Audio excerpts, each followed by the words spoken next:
Hey, welcome back to Fly Time with Dave. Today we are tying the soft hackle Sawyer. This is one of the first flies I ever learned how to tie. So we start with some red thread right behind the eye and get a little bit of a thread base going. Come in with your Renomed scissors and snip off the tag.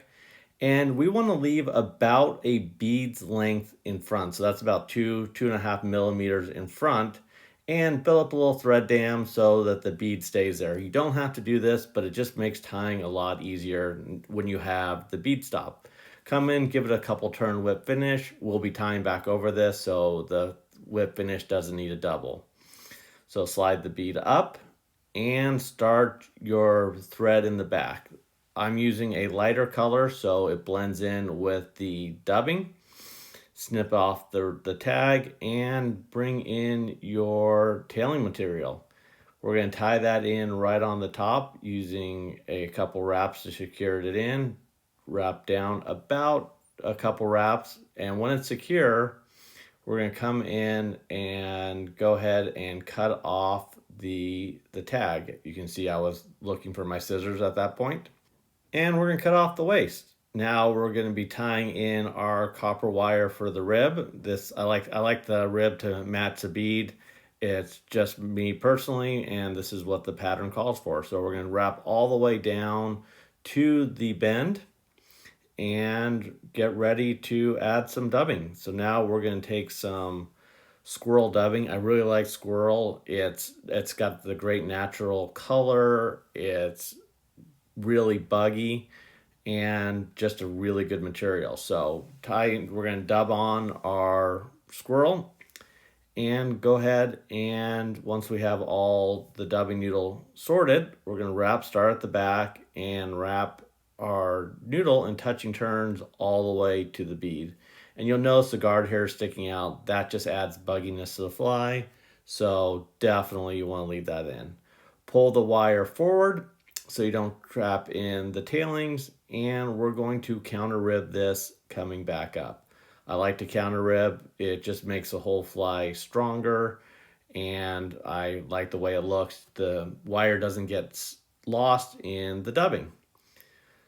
So now we're going to go ahead and give this a couple turns to lock that wire in. Come in with your fingers and rotate it back and forth, and this will break it off. And it saves your scissors from cutting it and doling them out.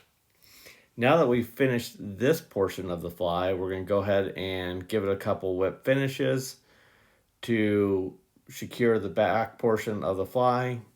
Now cut off with your scissors, and we're going to get our red again. So come back in at the eye, wrap all the way up to the bead, and cut off the waste material. Now we're going to get a Hungarian partridge feather, and I like to lay it with the concave side up, give it a couple securing wraps. And you'll notice I left a little tag on the back, and this will help grab the material and give you a really secure finish.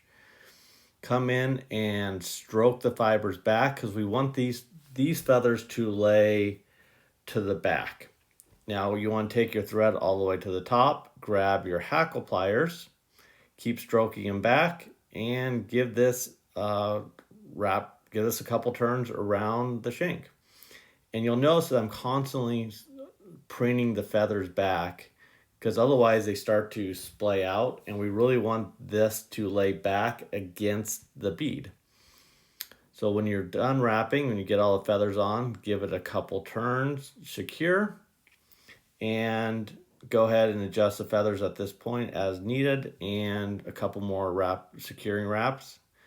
Cut off the waist piece and then build the head. So I start at the eye, come back up, and go ahead and whip finish.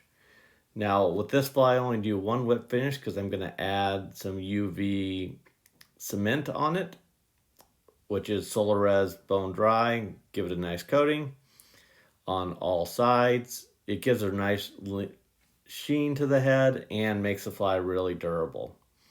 So with that, I hope you enjoyed. Thanks for watching.